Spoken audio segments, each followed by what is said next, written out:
دیتی ہے خدا نے دامن محبوب کو، جرم کھلتے جائیں گے، آقا چھپاتے جائیں گے، اور خاک ہو جائیں عدو جل کر مگر ہم کو رضا، دم میں جب تک دم ہے باقی ذکر ان کا سناتے جائیں گے۔ مسلمانوں، آپ کی نگاہوں کے سامنے اولاد غوث اعظم پیر طریقت رہبر راہ شریعت حضرت علامہ انس رضا صاحب قبلہ مصباحی جلوہ افروز ہیں۔ ابھی حضرات میرے بعد آپ حضرات ان سے تمہیدی گفتگو آپ حضرات انشاءاللہ عز و جل سماعت فرمائیں گے۔ ان کے چہرے کی آپ زیارت کریں، اولاد رسول ہے، اور نبی کے بیٹے کی زیارت کریں اور نبی کا ذکر سنیں مچل کر سبحان اللہ، درود پاک پڑھیں، اللہم صلی علی سیدنا و مولانا محمد المعدن الجود والکرم۔ پیغمبر دو جہاں صلی اللہ علیہ وسلم نے ارشاد فرمایا، اے لوگوں میں تیرے بھی دو چیزیں چھوڑ کے جا رہا ہوں، ایک قرآن، دوسری میری اہل بیت ہے، دونوں کے دامن کو تھام کے رکھنا، کبھی قرآن پڑھنا، کبھی اہل بیت کی، اور کبھی ان دونوں کی حفاظت کرتے رہنا، جیسے تمہارے اوپر ذمہ داری ہے قرآن پاک کی حفاظت کرنے کا۔ آج قرآن پاک کے اوپر کوئی انگلیاں اٹھاتا ہے، ہمارا خون کھول جاتا ہے، ہم سوچتے ہیں کہ اس کا گلا دبا کر مار دیا جائے۔ ایک اتنا بڑا مردود اعظم تھا جس کا نام لیتے ہوئے بھی شرم آتی ہے، اس حرام خور اعظم نے کلام عظیم کے اوپر انگلیاں اٹھائی اور قرآن نے اس کو شریعت سے بائیکاٹ کر دیا۔ آپ نے پیپر وغیرہ میں پڑھا ہوگا، سوشل میڈیا پہ آپ نے پڑھا ہوگا، اس نے کہا تھا کلام عظیم کی کچھ آیتیں ایسی ہے جو معاذ اللہ جو آتنکواد کی طرف قوم کو راغب کرتی ہے، قوم کو لے جاتی ہے۔ لیکن مسلمانوں، جس نے قرآن کے اوپر انگلیاں اٹھائی، قرآن نے اسی کو علیحدہ کر دیا، کیونکہ یہ قرآن کسی انسان کا کلام نہیں بلکہ خدا کا کلام ہے، اور رب کا کرم ایسا دیکھو، بلکہ جس رب نے ہمیں قرآن عطا فرمایا اسی رب نے ہمیں محبوب بھی عطا فرمایا۔ اور وہ نبی مکہ کی سرزمین پر جب بولتے تھے تو نبی اسی زبان سے قرآن بھی ملا اور اسی زبان سے ہمیں حدیث بھی ملا۔ زبان ایک ہے، بولنے والے دو، کبھی اسی زبان پر مصطفیٰ بولتے ہیں، کبھی اسی زبان پر خدا بولتا ہے۔ مسلمانوں، زبان ایک ہے، بولنے والے دو ہیں، تو رب نے فرمایا، محبوب نے فرمایا، اے لوگوں ان دونوں کی حفاظت کرتے رہو، تمہاری زندگی بن جائے گی، تم کامیاب ہو جاؤ گے، تمہاری دنیا بھی کامیاب ہوگی، آخرت بھی کامیاب ہو جائے گی، اور دو جہاں میں رب تعالیٰ تمہیں ڈھیر ساری نعمتوں سے مالا مال فرما دے گا۔ اعلیٰ حضرت فرماتے ہیں تیری نسل پاک میں ہے بچہ بچہ نور کا۔ بات یہی چل رہی تھی کہ کچھ لوگ کہتے ہیں کہ اعلیٰ حضرت نے اپنی طرف سے لکھا ہے، نہیں، اپنی طرف سے نہیں، بلکہ آپ نے تحقیق کیا۔ تحقیق کرنے کے بعد جب حدیث پاک آپ نے پڑھا، اس حدیث پاک کی روشنی میں جو یہ شعر لکھا گیا ہے اس کا میں ترجمہ پیش کر رہا ہوں، آپ سنیں۔ ایک بار حضرت علی مولائے کائنات بارگاہ آقا میں حاضر ہیں، اور نبی کی بارگاہ میں جب حاضر ہیں تو آقا دو جہاں صلی اللہ علیہ وسلم کی بارگاہ میں عرض کرتے ہیں، یا رسول اللہ صلی اللہ تعالیٰ علیہ وآلہ وسلم، آپ کی شان کیا ہے، آپ کا مرتبہ کیا ہے، آپ کی حقیقت کیا ہے، اس کے بارے میں کچھ علم چاہتا ہوں، اس کے بارے میں کچھ جاننا چاہتا ہوں۔ نبی کے دو جہاں صلی اللہ علیہ وسلم نے ارشاد فرمایا، علی کچھ اور پوچھ لو، کچھ اور جانکاری حاصل کر لو۔ حضرت علی وزیر ہوتے ہیں، یا رسول اللہ بلکہ میں جانوں گا تو آج یہی جانوں گا جس آقا کا ہم کلمہ پڑھتے ہیں، جس آقا کی بات ہم صحراؤں میں مانا کرتے ہیں، جس آقا کی بات ہم ہر جگہ مانا کرتے ہیں، جس نبی نے کہہ دیا خدا ایک ہے تو ہم نے سر کو سجود میں ڈال دیا، جس مصطفیٰ نے کہہ دیا کہ دوزخ حق ہے ہم نے مان لیا، جس نبی نے کہہ دیا جنت حق ہے ہم نے مان لیا۔ یا رسول اللہ آپ نے کہا خدا ہے ہم نے مان لیا، دیکھا نہیں، بلکہ یا رسول اللہ آپ کے کہنے پر ہم نے جنت کو بھی مانا ہے، حشر کو بھی مانا ہے، لوح قلم کو بھی مانا ہے، علوم علما کو بھی مانا ہے، خدا کو بھی مانا ہے۔ بریلی کے امام فرماتے ہیں ایک دیکھنے والے کا کام مان لیا ہے، بن دیکھے تجھے ہم نے خدا مان لیا ہے۔ یا رسول اللہ دیکھا نہیں مان لیا، لیکن یا رسول اللہ آپ کی حقیقت کیا ہے؟ پیغمبر دو جہاں صلی اللہ علیہ وسلم ارشاد فرماتے علی کچھ اور پوچھ لو۔ علی کہتے ہیں نہیں یا رسول اللہ آج علی جانے گا تو یہ جانے گا کہ آپ کی شان کیا ہے۔ علی نے جیسے ہی یہ ضد کیا، نبی فرماتے ہیں علی میری بیٹی فاطمہ تیرے نکاح میں ہے۔ عرض کرتے ہیں یا رسول اللہ، تو آقا مسکرا کر فرماتے ہیں کیا تم فاطمہ کی حقیقت جانتے ہو؟ تو آپ کہہ دیا یا رسول اللہ کیوں نہیں؟ وہ میری شریک حیات ہے، میں ان کی حقیقت کو نہیں جانتا۔ تو آقا نے فرمایا نہیں، گھر جاؤ اور جا کر میری بیٹی زہرا سے پوچھنا، کیونکہ فاطمہ کوئی عام نہیں بلکہ الفاطمہ تو بضعۃ منی، فاطمہ میرے بدن کا ٹکڑا ہے، جاؤ پوچھو۔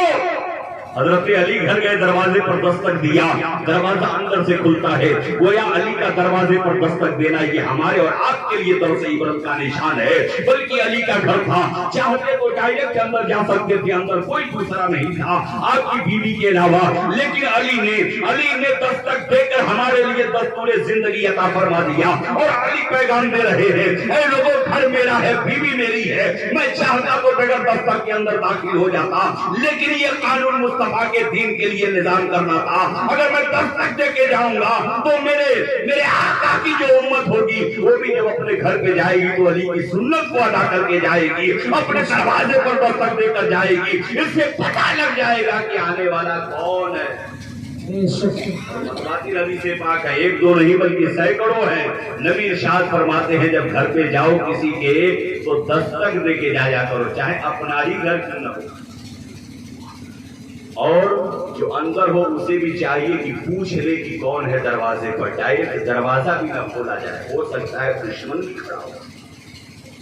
تو علی کے دستور ہمیں دے رہے ہیں۔ مسلمانوں علی کے چہرہ اترا ہوا ہے، خاتون جنت کی نظر پڑی علی کے چہرے پر، پوچھا میرے سرتاج آخر آپ کے چہرے پر یہ اداسی کیسی، آپ کا چہرہ مزبہل ہے، اتنے پریشان حال ہے، معاملہ کیا ہے؟ حضرت علی کرم اللہ وجہ الکریم نے ارشاد فرمایا، اے میری شریک حیات یہ بتاؤ کیا میں نبی کا داماد نہیں؟ حضرت خاتون جنت رضی اللہ تعالیٰ عنہا ارشاد فرماتی ہے کیوں نہیں، آپ آقا کے داماد ہیں، بات کیا ہوا؟ آپ پھر سے فرماتے ہیں کہ میری شریک حیات یہ بتاؤ کیا میں تمہارا شوہر نہیں؟ آپ نے کہا لا شک فی دولت، آپ کے اس بات میں کوئی شک نہیں ہے۔ پھر علی ارشاد فرماتے ہیں اے فاطمہ یہ بتاؤ کیا میں حسنین کا بابا نہیں؟ حضرت خاتون جنت ارشاد فرماتی ہے لا شک فی دولت، اے علی آپ کے اس بات میں کوئی شک نہیں ہے، آپ حسن کے بابا بھی ہو، میرے شوہر بھی ہو، نبی کے داماد ہو، معاملہ کیا ہے؟ حضرت علی کرم اللہ وجہ الکریم ارشاد فرماتے ہیں علی ارشاد فرماتے ہیں فاطمہ آج تیرے بابا کے در پر میں گیا تھا اور میں ان سے پوچھا تھا میں آپ کی حقیقت کیا ہے جاننا چاہتا ہوں، نبی نے فرمایا تھا پہلے جا میری بیٹی کی حقیقت معلوم کر کے آ، پھر مصطفیٰ کے بارے میں سوچنا، جبکہ نبی یہ دو جہاں صلی اللہ علیہ وسلم نے ارشاد فرمایا تھا، حضرت ابو بکر کو گائیڈ بھی کیا تھا اور ارشاد فرمایا تھا یا ابا بکر لم یعرفنی حقیقتا غیر ربی، اے ابو بکر کبھی دھوکے میں مت آنا، اس لیے کہ محمد کی حقیقت میرے رب کے سوا کوئی دوسرا نہیں، سبحان اللہ، محمد کی حقیقت میرے رب کے سوا کوئی دوسرا نہیں جانتا ہے۔ اے لوگوں قربان جاؤ اس نبی کے ہم چاہنے والے ہیں جو اپنی زندگی آقا کے نام کر دے گا، جو اپنی زندگی آقا کے نام کر دے گا خدا بھی اس پہ جہنم حرام کر دے گا۔ اور سوال تیسرا نکیرین کیسے پوچھیں گے؟ جو بندہ اٹھ کے نبی کو سلام کر دے گا، جو بندہ اٹھ کے نبی کو سلام کر دے گا۔ مسلمانوں خاتون جنت رضی اللہ تعالیٰ عنہا آپ عرض کرتی ہیں کہ حضور معاملہ کیا ہے؟ تو آپ فرماتے ہیں کہ میں نبی کی بارگاہ میں گیا تھا اور نبی نے فرمایا پہلے میری بیٹی کی حقیقت معلوم کر کے آؤ پھر میری حقیقت جاننا۔ اے فاطمہ یہ بتاؤ کیا میں آپ کی حقیقت نہیں جانتا؟ حضرت خاتون جنت رضی اللہ تعالیٰ عنہا آپ عرض کرتی ہیں میرے سرتاج زمن، میرے ہر شوہر گرامی عزیز وقار، اے حسنین کے بابا جہاں تک بات یہ ہے یہ سارے معاملات ٹھیک ہیں، لیکن المختصر جہاں بات حقیقت کی آتی ہے علی میری حقیقت آپ بھی نہیں جانتے۔ ایسے زندگیاں آپ نے دیکھی ہے جو شوہر اپنی بیوی کی حقیقت نہ جانتا ہو، یہ میں کوئی واقعہ نہیں بلکہ بخاری کی حدیث پڑھ رہا ہوں، سبحان اللہ، مچل کے سبحان اللہ گائیں۔ میری حقیقت نہیں جانتے تو حضرت علی وزیر ہو گئے، فاطمہ جب حقیقت کی بات ہے تو آج علی جانے گا آپ کی شان کیا ہے، آپ کا مرتبہ کیا ہے۔ آپ کی حقیقت کیا ہے؟ خاتون جنت نے مسلح کو اٹھا لیا، علی بات ضد کی ہے تو دکھا دیتی ہوں۔ علی بات جب ضد کی ہے اور وہ بھی شوہر کی بات ٹالی نہیں جاتی، وہ بھی علی کی بات ٹالی نہیں جاتی۔ حضرت خاتون جنت نے مسلح کو بچھا دیا۔ میری ماں بہنیں بھی بیٹھے ہیں، ذرا دھیان سے سنیں، جو اپنی زندگی کو اپنے شوہروں کی نافرمانی میں گزار دیا کرتی ہے، اپنے شوہروں کی نافرمانی اور ان سے بدتمیزی میں گزار دیا کرتی ہے۔ مسلمانوں، میاں بیوی کی زندگی کا معاملہ کیا ہوتا ہے یہ نبی کے گھرانے سے پوچھو، علی کے گھر سے پوچھو۔ جب میاں بیوی کی زندگی جب متحد ہوتی ہے تو عرش کے فرشتے بھی اس زوجین کے بارے میں دعا کرتے ہیں، اور جب دونوں میں نہ اتفاقی ہوتی ہے تو ایسی عورتوں پہ لعنت ہوتی ہے جس کا شوہر اس سے روٹھ کر سو جائے، ایسی عورتوں پہ لعنت ہوتی ہے۔ مسلمانوں، نبی کے گھر سے پیغام بانٹا جا رہا ہے، آپ سنیں اور اپنے دل کے تختی پر نوٹ کر کے لے جائیں، اس پہ عمل کریں، انشاءاللہ عزوجل زندگیاں شاداب ہو جائے گی۔ آج تو ہمارے گھر کا یہ ماحول ہے مسلمانوں،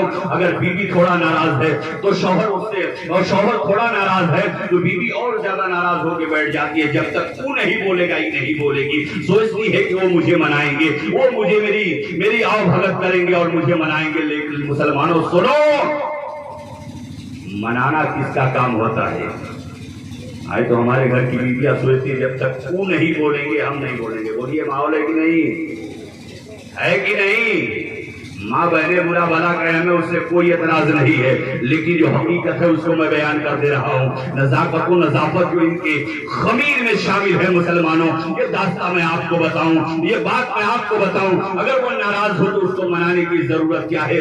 ایک بار حضرت علی رضی اللہ تعالیٰ عنہ اور حضرت خاتون جنت فاطمہ الزہرا رضی اللہ تعالیٰ عنہ آپس میں بیٹھ کر باتیں کر رہے تھے۔ ایک بار نبی کی بارگاہ میں آپ کی چہیتی بیٹی حضرت فاطمہ الزہرا رضی اللہ تعالیٰ عنہ فجر کے بعد آتی ہے اور آنے کے بعد زار زار رو رہی ہیں۔ نبی نکلنے کے بعد ارشاد فرماتے ہیں، میری عزیزہ یہ بتاؤ رونے کا سبب کیا ہے؟ تیری آنکھیں اشکبار کیوں ہے؟ تو کیوں رو رہی ہے؟ رونے کا سبب کیا ہے؟ معاملہ کیا ہے؟ تو حضرت خاتون جنت رضی اللہ تعالیٰ عنہ نے عرض کیا، بابا جان رات میں اور علی بیٹھ کر آپس میں باتیں کر رہے تھے۔ آج کا ملا اٹھاتا ہے قلم اور کہتا ہے نبی کو علم غیب نہیں ہے۔ مصطفیٰ کو علم غیب ہوتا وہ اپنی بیٹی سے پوچھتے کیوں؟ یہ بتا